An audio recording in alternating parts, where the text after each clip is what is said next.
guys, welcome to itswanda.com.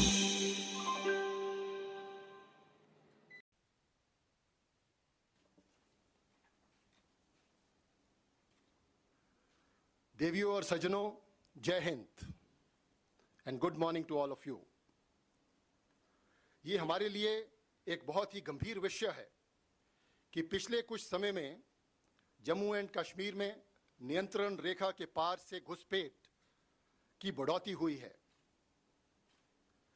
11 और 18 सितंबर 2016 को पुंछ और उरी के अंदर हुए आतंकवादी हमले इसकी एक मिसाल हैं। ऐसी घुसपैठ की तकरीबन आतंकवादियों द्वारा 20 कोशिशें भारतीय सेना द्वारा लाइन ऑफ कंट्रोल या उसके नज़दीक उनको नकारा किया गया है। इन घुसपैठ के प्रयासों और आतंकवादी हमलों के दौरान मिला सामान और सामग्री, जिसमें शामिल है ग्लोबल पोजीशनिंग सिस्टम, ये साफ जाहिर करते हैं कि उनके अंदर पाकिस्तानी चिन्ह हैं। हमने कुछ आतंकवादियों को गिरफ्त में भी लिया है जो कि पाकिस्तान या पाकिस्तान ऑक्युपाइड कश्मीर से संबंध रखते हैं, उधर के मूल निवासी हैं। पूछताछ के दौरान उन्होंने ये स्वीकार किया है कि उनको पाकिस्तान में प्रशिक्षण और हथियार दिए गए थे। इस मुद्दे को हमने राजनीतिक स्तर पर और मिलिट्री स्तर के ऊपर हमेशा पाकिस्तान के साथ समय समय के ऊपर अपना कंसर्न एक्सप्रेस करते रहे हैं। हमने पाकिस्तान को इन आतंकवादियों को काउंसलर एक्सेस देने का भी न्योता दिया है और साथ ही में हमने ये भी उनको बताया है कि जो आतंकवादी पुंछ और उरी के अंदर मारे गए उनके फिंगरप्रिंट्स और डीएनए सैंपल भी पाकिस्तान को दिए जा सकते हैं ताकि वो इसकी आगे की छानबीन कर सकें। हमारी सारी कोशिशों के बावजूद कि पाकिस्तान अपनी ज़मीन को भारत के खिलाफ आतंकवादी हमलों के लिए ना इस्तेमाल करे, जैसा कि उसने अपना जनवरी 2004 में आश्वासन दिया था हमें कि अपनी मिट्टी को वो भारत के खिलाफ आतंकवाद के लिए इस्तेमाल नहीं होने देगा, लेकिन ऐसा नहीं हुआ है और घुसपैठ और आतंकवादियों की घटनाएं बढ़ोतरी पे रही हैं।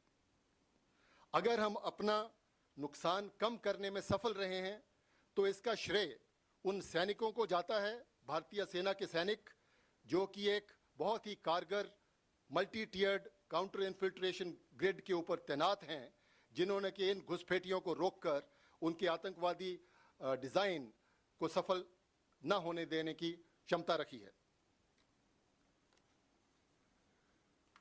कल बहुत ही विश्वस्त और पक्की जानकारी मिलने के ऊपर कि कुछ आतंकवादी लाइन ऑफ कंट्रोल के साथ लॉन्च पैड्स के अंदर एकत्रित हुए हैं, इस इरादे के साथ कि वो घुसपैठ करके सीमा के इस पार जम्मू एंड कश्मीर के अंदर या भारत के महत्वपूर्ण शहरों के अंदर आतंकवादी हमले कर सकें। इस खबर को मिलने के बाद भारतीय सेना ने सर्जिकल स्ट्राइक्स कल उन लॉन्च पैड्स के ऊपर किए हैं। इस ऑपरेशन का लक्ष्य आतंकवादियों के नापाक मंसूबों को विफल करना था, जो कि हमारे देश के नागरिकों के जान माल को नुकसान पहुंचाना चाहते थे।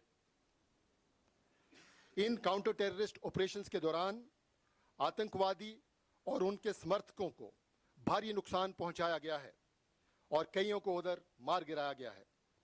इन ऑपरेशंस को अब समाप्त कर दिया गया है, जिनका उद्देश्य केवल आतंकवादियों के खिलाफ कार्रवाई करना था। हमारा इन ऑपरेशंस को और समय तक जारी रखने का कोई इरादा नहीं है, लेकिन मैं ये यकीन दिलाना चाहता हूं कि भारतीय आर्म्ड फोर्सेस, सशस्त्र दल किसी भी कॉन्टिंजेंसी के लिए हर समय तैयार हैं। मैंने अभी Pakistan director general of military operations के साथ संपर्क किया और उनको अपने कंसर्न्स बताए और उनको कल रात के ऑपरेशंस के बारे में भी जानकारी दी। हम किसी भी सूरत में आतंकवादियों को लाइन ऑफ कंट्रोल के पार बेझिझक हरकत नहीं करने दे सकते और ये हम बिल्कुल गवारा नहीं करेंगे कि आतंकवादी हमारे देश के नागरिकों पर किसी भी प्रकार का नुकसान पहुंचा सकें। पाकिस्तान ने जनवरी 2004 में जो आश्वासन दिया था कि वे अपनी ज़मीन से भारत के खिलाफ आतंकवादी हमले नहीं होने देंगे और इसी वचन के अनुसार मैं पाकिस्तान सेना से उम्मीद करता हूं कि वो हमारा समर्थन करें और हम मिलकर इस आतंकवाद को जड़ से मिटा सकें और अपने इलाके के अंदर शांति बहाल कर सकें। धन्यवाद। जय Hind. We will not be taking any questions at the moment, but during the course of the day, we will be providing more information to you as more information becomes available to us.